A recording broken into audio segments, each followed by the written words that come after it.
Strings of Malice, Book 1. Snowflake in an Alley. An Old Mother Nonsense Story. Chapter 24. Goodbye, Rose. Awetdal 14th Dorum. Irinka didn't sleep at all that night. How could she, after the things she'd heard? She cursed herself for not doing anything to stop it. The Rose's words kept playing over and over in her head. Like he did. Every rough and soft thing Lanrith had done to the woman, someone unknown had done to him. Irinka's stomach heaved and she barely managed to make it to a vase before she retched up into it. Her terror only increased when a pathetic whine and scratching sound began at her window and refused to desist. As though the night couldn't get any worse, a horrorling was going to break in and eat her. No, she could not die now. Not when Lanrith had finally paid the price for their freedom.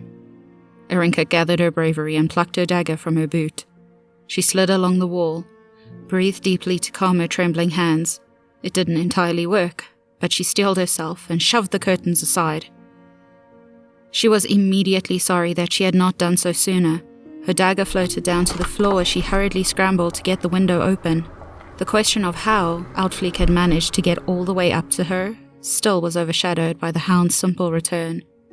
The poor thing was still tiny compared to what she had been the last time Irinka had seen her, shivering from the pre-dawn cold and barely skin and bones due to her master's neglect. Irinka wrapped the creature in her arms and sobbed quietly into her damp, mangy fur and feathers. Outfleek tucked her cold nose under the girl's arm and curled into her for comfort. The puppy showing up again was not to be taken as a good sign, but Irinka couldn't take it as anything but in the moment.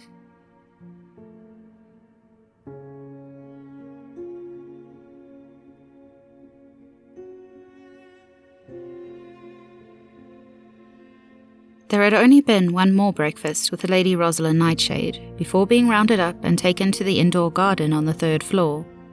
Whispers and rumours varied from the goddess finally becoming bored with her current favourites, to her no longer having time to keep her treasured pets with the influx of new thorns.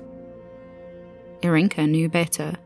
Last night, in this very conservatory, Lanrith had paid a hefty toll for their freedom.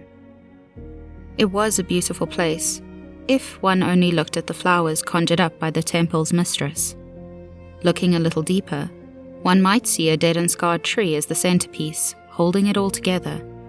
Looking even further would reveal undergrowth in the flower beds, deceased as long as the vampire herself had been asleep. Weeds grew thick beneath the tangled vines of thorny flowers, though even they struggled to breathe in the blackened-out glass of the ceiling. Irinka stood shaking, gathered together with her small company, within a small clearing the cultists had made.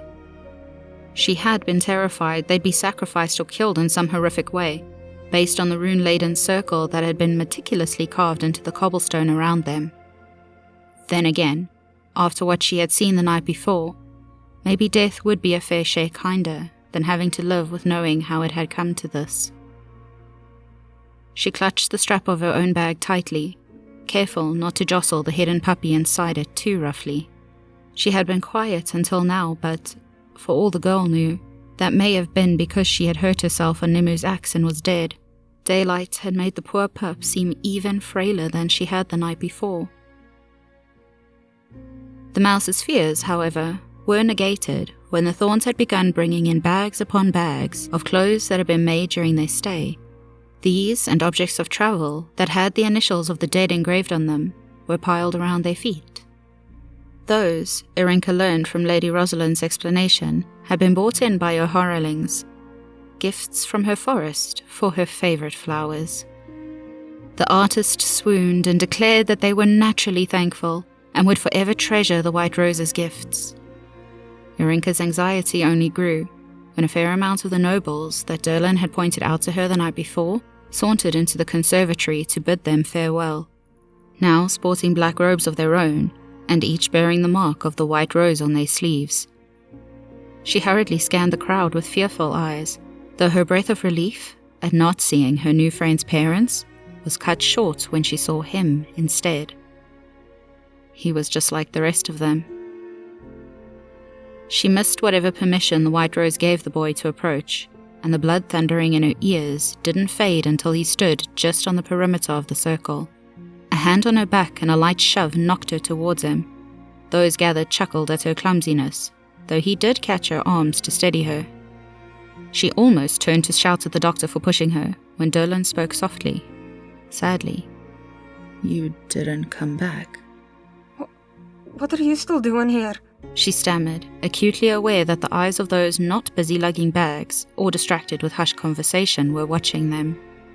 He shrugged and offered her a nervous, apologetic smile. I wanted to see you again. You're a damned fool. She hissed softly. Come with us. You shouldn't stay here. His hold tightened on her arms, and her eyes widened in horror when he whispered, I'm a thorn now. I have to stay. His features belayed in overwhelming desperation, even though his voice only sounded pleading. Please don't go. Irinka glared at him and tore her arms from his grip as she stepped back, far enough that he couldn't reach unless he stepped into the circle. Betrayal barely managed to turn Derlin's features devastated, before a delicate hand curled over his shoulder, and the White Rose sent him back to the crowd with an approving nod.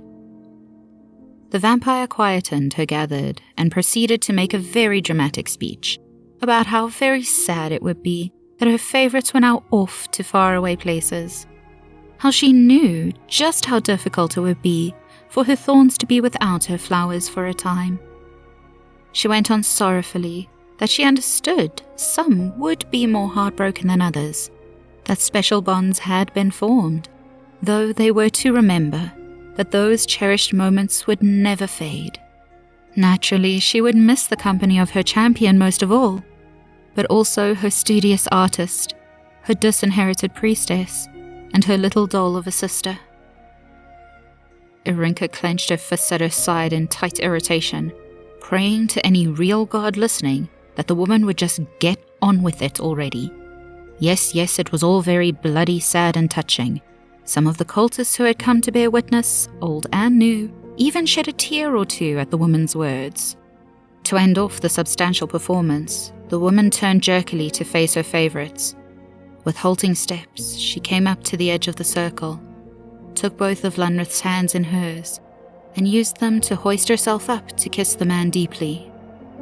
The artist whistled, Nimue stared through them, and Irinka looked away to hide tears of frustration and disgust as the cultists awed.